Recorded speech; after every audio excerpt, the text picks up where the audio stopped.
Welcome to EVA Education. Please like, share, subscribe, and visit our website for more courses. Hello बच्चों, मैं आपकी पलक ma'am. आज हम लोग कक्षा 10वीं का पहला पार्ट पढ़ेंगे। ठीक है, केमिस्ट्री का, यानी कि केमिस्ट्री में बहुत सारे चैप्टर्स हैं, लेकिन आपका पहला पार्ट है यही। कौन सा? एक रासायनिक अभिक्रियाएं और एवं समीकरण। इससे पहले आप सभी कक्षा 9वीं का बहुत अच्छे से एग्जाम दिए होंगे, मुझे उम्मीद है।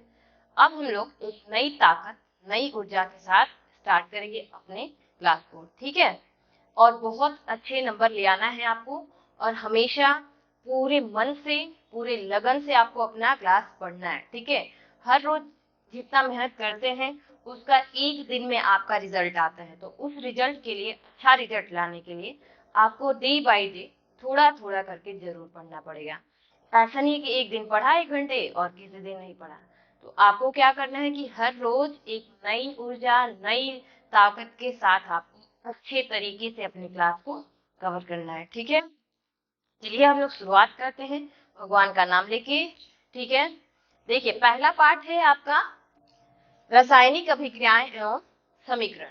पहला पार्ट है आपका। ठीक है, ये है रसायन विज्ञान का पहला पार्ट। ठीक है, उसमें सारे साइंस में चैप्टर्स दिए गए हैं। आप सभी लोग जीव विज्ञान अलग से बांट सकते हैं। ठीक है, यानी कि बायो, फिजिक्स, केमिस्ट्री, तीनों अलग अलग उसमें पार्ट एक ही में है, लेकिन ये पहला चैप्टर है आपका केमिस्ट्री का। ठीक है, रसायन विज्ञान का रासायनिक अभिक्रियाएं एवं समीकरण। ठीक है, ये होते क्या है, सबसे पहले आपके दिमाग में नहीं आएगा, तो हम लोग स्टार्ट करेंगे पाठ को इसी से कि होता क्या है। पहले आप लोग को मैं बताऊंगी क्या है। जब कोई रासायनिक परिवर्तन होता है तो हम कह सकते हैं कि एक रासायनिक अभिक्रिया हुई है। जब भी कोई, ठीक है, हमारे सराउंडिंग में, हमारे वातावरण में जब भी कोई रासायनिक चीजें बदलती है, यानी रासायनिक परिवर्तन होता है, चेंज होता है, तो हम कह सकते हैं कि रासायनिक अभिक्रिया हुई है। अब कैसे पहचानेंगे कि रासायनिक अभिक्रिया क्या है? ठीक है, इसके लिए पाठ को अच्छे से आपको देखना पड़ेगा। देखिए, निम्न प्रेक्षण की सहायता से हम निर्धारित कर सकते हैं कि एक रासायनिक अभिक्रिया हुई है। अब इनमें से, यानी जो मैं नीचे बता रही हूँ, उनमें से आप कोई भी देख सकते हैं कि कोई भी बदलाव आया हो, जहां भी आप सभी देख रहे हैं, तो आप कह सकते हैं कि यहाँ पे रासायनिक अभिक्रिया हुई है। ठीक है, तो सबसे पहला नंबर आता है आपका अवस्था में परिवर्तन। अवस्था मतलब होता है स्टेट में। मैंने क्लास 9 में आप लोग पढ़े होंगे, पहला ही चैप्टर है, पहला पार्ट में दे रखा है सारे स्टेट्स। ठीक है, अवस्था, ठोस, द्रव, गैस, सॉलिड, लिक्विड, गैस, और कौन कौन से होते हैं उसका कैरेक्टरिस्टिक भी आप लोग पढ़ा होगा। फर्स्ट चैप्टर में नहीं भी याद आ रहा है तो एक बार जाके फिर से उसको रिवाइज कर लीजिएगा। तो अवस्था में परिवर्तन हो जाएगा, यानी कि स्टेट में परिवर्तन होगा। ठीक है, जो स्टेट्स होती है उन सभी चीजों में बदलाव होगा, तो हम सभी कह सकते हैं कि रासायनिक अभिक्रियाएं हुई है। ठीक है, उसके साथ साथ रंग में परिवर्तन। रंग यानी कि कोई वस्तु है या चाहे कोई भी मटेरियल है या मैटर है, यदि उसमें रंग में परिवर्तन हो गया, ठीक है, हम लोग कहेंगे कि यहाँ रासायनिक अभिक्रियाएं हुई हैं। ठीक है, जैसे कभी गलती से भी हमारे कपड़ों पे हल्दी गिर गया खाते वक्त। ठीक है, जैसे उसको कपड़े में यानी धुलने के लिए हम लोग उसमें डालते हैं सर्फ वगैरह में, ठीक है, डिटर्जेंट में, तो क्या होता है कि उसका कलर चेंज हो जाता है। तो उस बार हमारे दिमाग में नहीं आता है कि हुआ क्या है, हम सब सोचते हैं अरे ऐसे ही हो गया। नहीं, वहां पे रंग बदलाव आ गया ना, रंग बदलाव जैसे ही हो गया, यानी वहां क्या हुआ, रासायनिक अभिक्रियाएं हुई। ठीक है, वहां पे रंग में परिवर्तन हो गया। ठीक है, और जैसे ही देखते हैं हम लोग कि जैसे बर्फ है, बर्फ एक ठोस के रूप में होता है, जैसे ही बाहर निकाले उसको टेम्परेचर ज्यादा मिल गया, यानी कि गर्म हो गया, क्योंकि फ्रिज में रहता है रेफ्रिजरेटर में, तब तो वो बहुत ज्यादा ठंडा रहता है, उसमें टेम्परेचर कम रहता है। बाहर जैसे ही आता है हमारे वातावरण में, वो धीरे धीरे पिघल के पानी बनने लगता है। जब पानी बनता है, यानी उसकी अवस्था में परिवर्तन हुआ। अभी मैंने वो एग्जाम्पल लिया कपड़े वाला, हल्दी गिरने वाला, तो वो एग्जाम्पल हो जाएगा किसका, रंग में परिवर्तन का, क्योंकि वहां पे जो डिटर्जेंट था वो किससे मिल गया, हल्दी के साथ मिल गया, टर्मरिक। ठीक है, टर्मरिक का जो घोल था और डिटर्जेंट, उन दोनों से मिलके क्या हो गया, रंग में परिवर्तन आ जाता है। ठीक है, बहुत डीप ब्राउन कलर का बन जाता है। फिर थर्ड नंबर, गैस का निकास या उत्सर्जन। जहां पे भी गैस का निकास ठीक है, निकास यानी निकलता हो जहाँ पे गैस, और या फिर वहां पे गैसोत्सर्जन उसको बोलते हैं, उत्सर्जन यानी निकलना बाहर, ठीक है। तो गैस का उत्सर्जन भी जहाँ होगा उसे हम लोग कहेंगे कि वहां पे रासायनिक अभिक्रियाएं हुई है, ठीक है। नेक्स्ट है तापमान में परिवर्तन। तापमान में भी परिवर्तन हो जाए जैसे टेम्परेचर, तो हम लोग कहेंगे कि वहां पे क्या हुआ है, रासायनिक अभिक्रियाएं हुई है, ठीक है। टेम्परेचर में भी बदलाव आ जाए तो जगह पे या उस सराउंडिंग में या उस मटेरियल में किस चीज का बदलाव हुआ है, तापमान में, टेम्परेचर में बदलाव, ठीक है। ठीक है, रासायनिक समीकरण किसे कहते हैं, देखते हैं। इस रासायनिक समीकरण प्रतीकों और सूत्रों के रूप में एक रासायनिक प्रक्रिया का प्रतीकात्मक प्रतिनिधित्व है। यानी कि एक रासायनिक समीकरण, केमिकल इक्वेशन जो है वो एक प्रतीक यानी सिंबल्स का यूज करके, क्लास 9th 8th 7th में आप लोग पढ़े होंगे सारे सिंबल्स का नाम, एलिमेंट्स के सिंबल्स का नाम पढ़ा होगा आपने। प्रतीकों और सूत्रों के रूप में एक रासायनिक प्रक्रिया यानी कि फॉर्मूला यूज करके, ठीक है, सूत्रों के रूप में एक रासायनिक प्रक्रिया प्रतिक्रिया का प्रतीकात्मक प्रतिनिधित्व है, जिसमें बाईं ओर अभिकारक यानी जो लेफ्ट साइड में अभिकारक लिखा जाता है, और दाईं ओर यानी राइट साइड में क्या लिखा जाता है, उत्पादक इकाइयां दी जाती है, ठीक है। यानी जो भी उससे अभिकारक से जो भी चीजें बनी हुई हैं, ठीक है, उसे हम लोग क्या कहते हैं, उत्पाद कहते हैं कि क्या बना, प्रोडक्ट, ठीक है। जरा देखते हैं कि एग्जाम्पल मैंने ले रखा है NaOH, इसको क्या होता है, सोडियम हाइड्रोक्साइड, OH है, OH जहां भी लगा रहता है वो मैक्सिमम क्या होते हैं, बेस होते हैं। ये क्लास 9th में भी है बेस और एसिड, आपके इसी क्लास में 10वीं क्लास में भी आएगा अगला चैप्टर, मगर इसको आप लोग समझ लीजिए यहीं पे भी। NaOH यानी सोडियम हाइड्रोक्साइड एक बेस है, ठीक है। HCl हाइड्रोक्लोरिक एसिड है, एसिड और बेस है क्या ना ये दोनों। अब क्षार और क्षारक चैप्टर है, इसमें पढ़ाऊंगी मैं। ये हो गया आपका बेस, ये हो गया एसिड, ये दोनों मिला तो क्या बना, ये NaCl सोडियम क्लोराइड, ये नमक है, ठीक है, ये क्या है, नमक है। और H2O वाटर यानी पानी बन के निकल गया, ठीक है। ये हमारा NaOH प्लस HCl जिस चीज को मिला के उत्पाद बनता है वो अभिकारक कहलाता है, जिस चीज को मिला के जो उत्पाद बनता है उसे अभिकारक कहते हैं, ठीक है। यहाँ NaOH यानी सोडियम हाइड्रोक्साइड, ये क्या है, सोडियम हाइड्रोक्साइड है, जिस और ये हाइड्रोक्लोरिक एसिड है, ये क्या बन गया, नमक और पानी बन गया। ये क्या है, बेस है, ठीक है, मैं ऐसे लिख देती हूँ, ये बेस है, ये क्या है, एसिड है, इसको थोड़ा बहुत याद रखेंगे आप लोग। बेस है, एसिड है, ये क्या बन गया, सॉल्ट है, और ये है वाटर, ठीक है, ये क्या बन गया, सॉल्ट और वाटर। जब भी कोई एसिड और बेस मिलता है या बेस या एसिड मिलता है, बेस एसिड ही कह लीजिए चाहे एसिड बेस कह लीजिए, वो दोनों मिलने की बात से क्या देते हैं, तो सॉल्ट और वाटर देते हैं, यानी कि नमक और पानी मिलता है। यहाँ पे एक रासायनिक समीकरण लिखा गया है और ये पूरा हो गया तो रासायनिक अभिक्रिया हो रही है, ठीक है। ये एक एग्जाम्पल मैंने दिया है।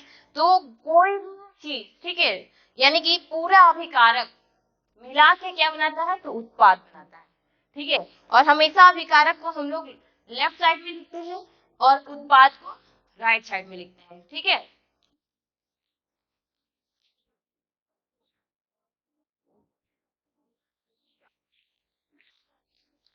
अभी हम लोगों ने रासायनिक समीकरण पढ़ लिया और कैसे पता लगाएंगे ये भी पढ़ लिया है। अब हमें पढ़ना है कि रासायनिक समीकरण में भी दो टाइप्स होते हैं, एक असंतुलित होता है, एक संतुलित होता है। तो किसी हम लोग संतुलित बोलेंगे और किसी असंतुलित बोलेंगे, ये देखते हैं क्या होता है। संतुलित को हम लोग क्या बोलते हैं, बैलेंस्ड भी बोलते हैं, ठीक है, बैलेंस्ड इक्वेशन। तो संतुलित रासायनिक समीकरण यानी बैलेंस केमिकल रिएक्शन, जरा देखते हैं ये होता क्या है, यानी बैलेंस संतुलित वाला। तो एक संतुलित रासायनिक समीकरण, एक जो संतुलित रासायनिक समीकरण है, रासायनिक समीकरण में प्रत्येक तत्व के परमाणुओं की संख्या, यानी हर जो तत्व होंगे, जो भी इसमें तत्व एलिमेंट्स पार्टिसिपेट कर रहे हैं, सबकी परमाणु यानी एटम की संख्याएं दोनों तरफ बराबर होती है। अब अभिकारक और उत्पाद दोनों साइड में एलिमेंट की जो नंबर्स होंगे वो बराबर होने चाहिए, ठीक है। अब ये जाके संतुलित कहलाएगा, कि वो रिएक्शन क्या है, संतुलित है या बैलेंस्ड है। ठीक है, जैसे उदाहरण में मैंने लिया है Zn plus H2SO4 sulphuric acid है, जिंक प्लस सल्फ्यूरिक एसिड जो है ये मिलके बना है जिंक सल्फेट और हाइड्रोजन गैस बाहर निकल गया है। ठीक है, यानी कि ये Zn जिंक में जब सल्फ्यूरिक एसिड मिल रहा है तो जिंक सल्फेट बन जा रहा है, SO4 को सल्फेट कहा जाता है, और H2 गैस बाहर निकल रहा है।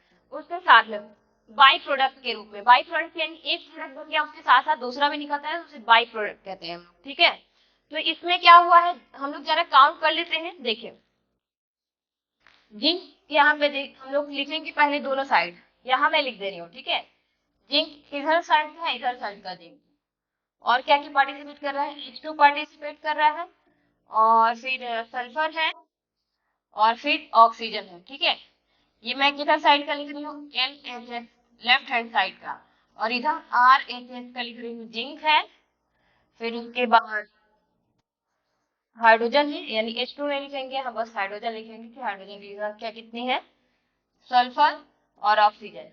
देखते हैं इधर साइड, ये अभिकारक की साइड जो लेफ्ट हैंड साइड है, उधर जिंक की संख्या कितनी है, 1 है। इधर साइड उत्पाद की साइड में कितना है, जिंक 1 है। ठीक है, 1 है, 1 है। इधर हाइड्रोजन कितना है, तो हाइड्रोजन इन सभी से देखेंगे तो हाइड्रोजन यहाँ कितना है, 2 है। ठीक है, इस साइड में हाइड्रोजन कितना है, 2 है। ठीक है, साथ में सल्फर इधर कितना है, सल्फर अब तो हमें एक ही दिखाई दे रहा है, बाकी आगे यहाँ भी लग रहा था तो हो जाता, लेकिन यहाँ कितना है, सल्फर 1 है। ठीक है, इधर भी सल्फर दिख जाए तो 1 ही है।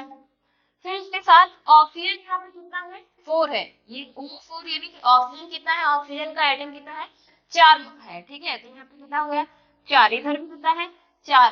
ठीक है, ये क्या है, ये बैलेंस्ड है, ये बैलेंस्ड इक्वेशन है। क्या है, बैलेंस्ड इक्वेशन।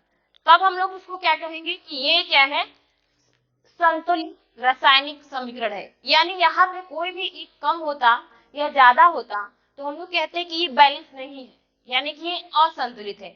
लेकिन मैंने ये एग्जांपल लिया है, ये क्या है, बैलेंस इक्वेशन है। तो कभी आपके एग्जाम में जरूर पूछता है कि या तो बैलेंस करने के लिए देता है, या तो पूछता है कि इसमें से कौन कौन सा बैलेंस है, या पूछेगा इसमें से कौन कौन सा अनबैलेंस है, इसके साथ बैलेंस करने के लिए जरूर पूछता है। तो हम लाइन बाय लाइन इसको पढ़ेंगे तभी तो जानेंगे, तो इसको ध्यान से देखते रहिए आप लोग, आगे आप लोग सीख जाएंगे बहुत सारा चीजें। देखिए इस समीकरण में दोनों तरफ जिंक, हाइड्रोजन और सल्फर की संख्या बराबर है। हम लोगों ने अभी देख लिया LHS और RHS में कि जिंक, हाइड्रोजन, ऑक्सीजन और सल्फर, ठीक है, यानी कि आप इसको सल्फर क्या देंगे, प्रोटॉन रिएक्टर, सभी की संख्याएं क्या है, बराबर है, इसलिए यह एक संतुलित रासायनिक समीकरण है। हम लोग कहेंगे क्या है, बैलेंस, यानी कि संतुलित रासायनिक समीकरण हो गया।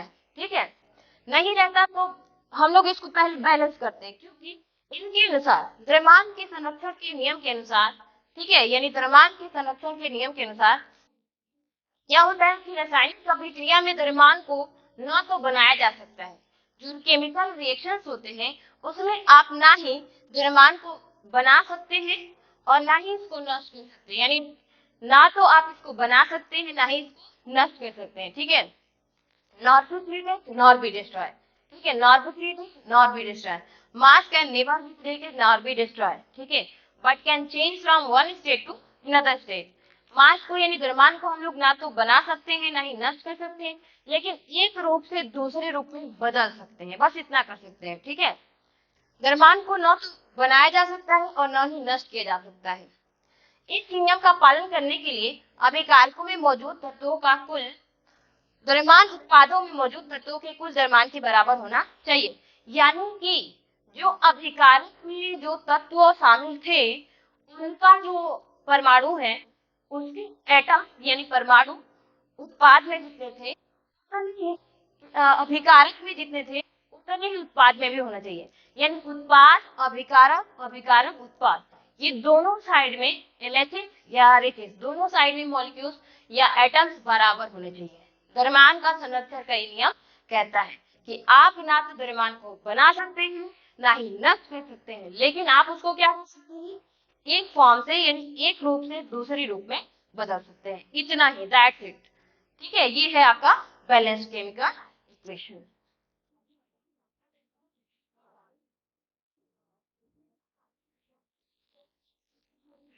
अभी हम लोग देखे हैं संतुलित समीकरण, ठीक है, यानी संतुलित समीकरण किसे कहते हैं और क्या होता है, ठीक है, यानी कि क्यों हम लोग कहते हैं कि संतुलित है, ठीक है, और कैसे हम लोग जानते हैं। उसी तरीके से हम लोग पढ़ेंगे असंतुलित, ठीक है, असंतुलित यानी अनबैलेंस, कि उसको अनबैलेंस केमिकल रिएक्शन कैसे कहेंगे और उसको संतुलित कैसे भी करेंगे, ये भी पढ़ेंगे। ठीक है, देखिए, असंतुलित समीकरण क्या है? यदि अभिकारकों में प्रत्येक तत्व, जो अभिकारक है, जो पार्टिसिपेट कर रहा है, ठीक है, जो रिएक्टेंट है, उनमें प्रत्येक तत्व की परमाणुओं की संख्या, यानी पूरे जो भी तत्व उसमें शामिल है, उसके एटम्स की जो नंबर्स है, बाद में मौजूद जो प्रोडक्ट आया हुआ है उसमें जो भी मौजूद है, प्रत्येक तत्व के परमाणुओं की संख्या के बराबर नहीं है। यानी अभिकारक में जो भी तत्व थे उसके जो परमाणु थे उसके नंबर के बराबर यदि उत्पाद में नहीं हो रहे हैं, तब हम लोग कहेंगे कि वो रासायनिक समीकरण जो है असंतुलित है, यानी संतुलित नहीं है। ठीक है, उदाहरण के रूप में देखा जाए तो Fe+H2, Fe आयरन का है, ठीक है, और आयरन का दो होता है, ठीक है, एक फेरिक होता है, एक फेरस होता है, एक फेरिक होता है। तो जब प्लस टू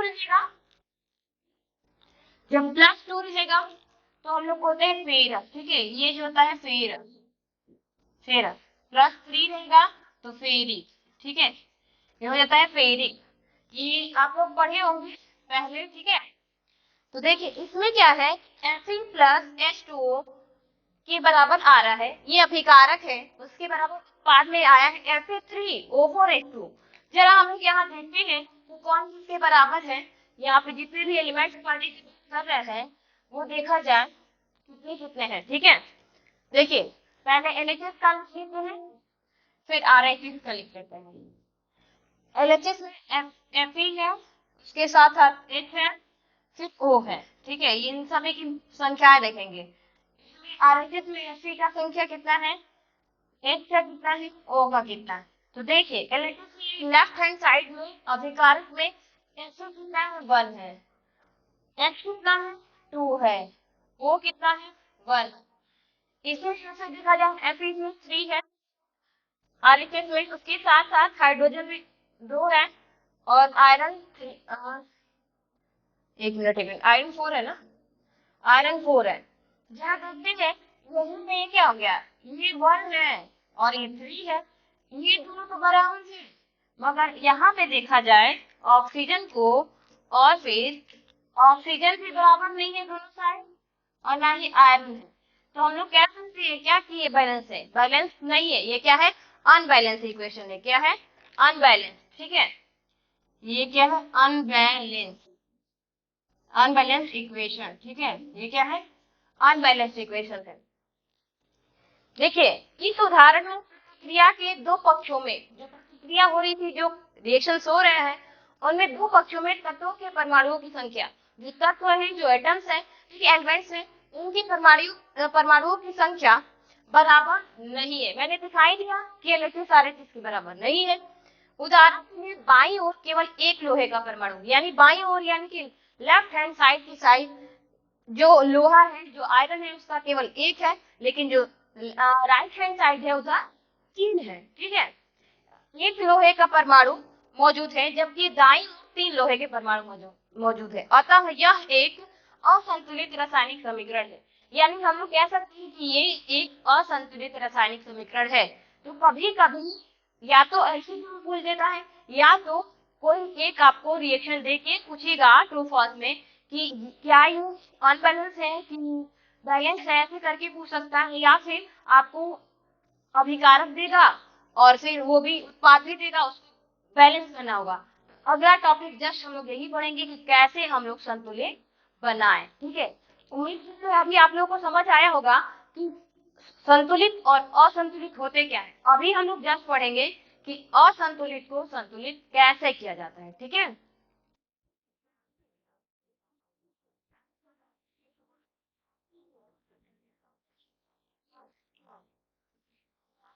अब हम लोग देखेंगे रासायनिक समीकरण को संतुलित कैसे करना है। ठीक है, हम लोग संतुलित भी पढ़ ली, असंतुलित भी। जब असंतुलित आ गया तो उसको संतुलित करने के लिए क्या क्या स्टेप फॉलो करते हैं। देखिए, दी गई या किसी रासायनिक समीकरण को संतुलित करने के लिए, ठीक है, कोई भी आपको दिया है अनबैलेंस्ड, यानी कि उसका संतुलित नहीं है सारे तत्व, सारे जो परमाणु हैं, तो क्या करेंगे, इन चरणों को पालन करेंगे।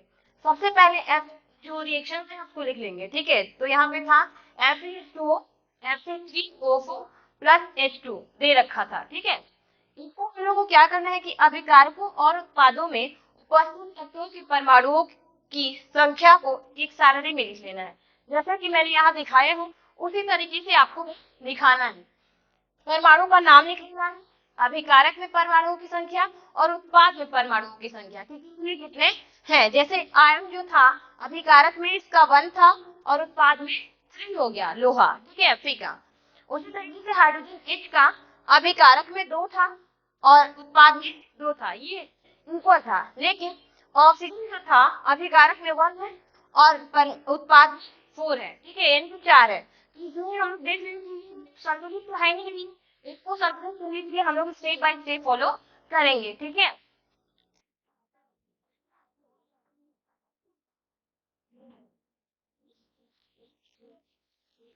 अब हम लोग देखेंगे रासायनिक समीकरण को कैसे संतुलित करना है। ठीक है, यदि असंतुलित है तो कैसे उसको संतुलित करेंगे। ठीक है, रासायनिक समीकरण के दोनों संख्या में अधिकतम परमाणु को, ठीक है, जो रासायनिक समीकरण दे रखा है उसमें सबसे पहले दोनों साइड में हम लोग ये देखते हैं, चाहे अभिकारक हो चाहे उत्पाद हो, दोनों साइड में ये देखना है कि सबसे ज्यादा किसका एटम है। ठीक है, अधिकतम परमाणुओं को संतुलित करें।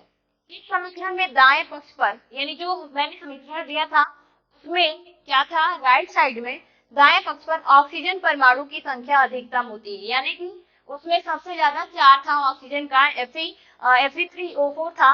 ऑक्सीजन को संतुलित करने के लिए LHS पर जो लेफ्ट हैंड साइड है यानी अभिकारक है उसमें ऑक्सीजन को 4 से गुणा करने की आवश्यकता है, यानी मल्टीप्लाई कर देंगे। ठीक है, आवश्यकता होती है ताकि दोनों तरफ ऑक्सीजन परमाणुओं की संख्या बराबर हो जाए। सबसे ज्यादा जो बड़ा वाला होता है जिसमें सबसे ज्यादा आइटम है उसको हम लोग देखते हैं और दोनों साइड उससे मल्टीप्लाई कर देते हैं। ठीक है, चाहे LHS हो चाहे RHS हो, अब दोनों साइड देखना है किसमें ज्यादा है, जिसमें कम होगा उसको उतना से ही मल्टीप्लाई कर देंगे उन तत्वों में, जो भी तत्व ज्यादा या कम होगा। ठीक है, जैसे देखते हैं Fe+4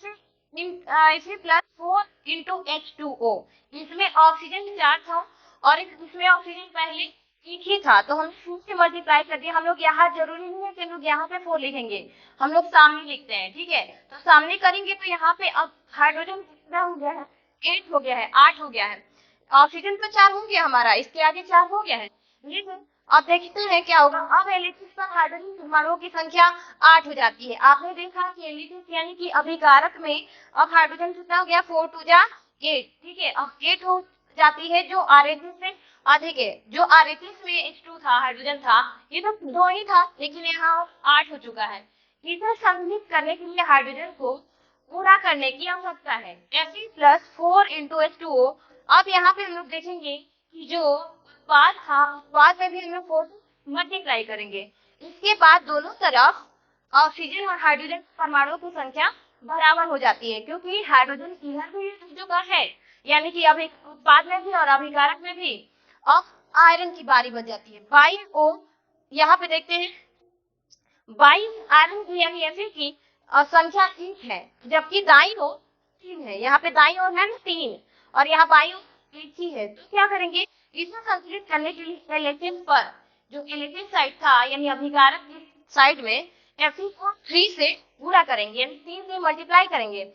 3 × Fe+4H2O, ये क्या बन गया, Fe3O4 + 4H2। ठीक है, अब प्रत्येक तत्व के परमाणुओं की संख्या दोनों तरफ या दोनों साइड क्या है, बराबर है। इस प्रकार यह समीकरण एक संतुलित समीकरण बन चुका है। अभी हमें इसमें ये भी देखना है और भी बाकी चीजें हम लोग कैसे दिखाते हैं, जैसे गैस है कि लिक्विड है उसका स्टेट भी दिखाते हैं। ठीक है, क्या क्या चीजें उसमें इंक्लूडेड है। अभी बस हम लोगों ने इसको क्या किया है, इसको हम लोगों ने संतुलित किया है। ठीक है।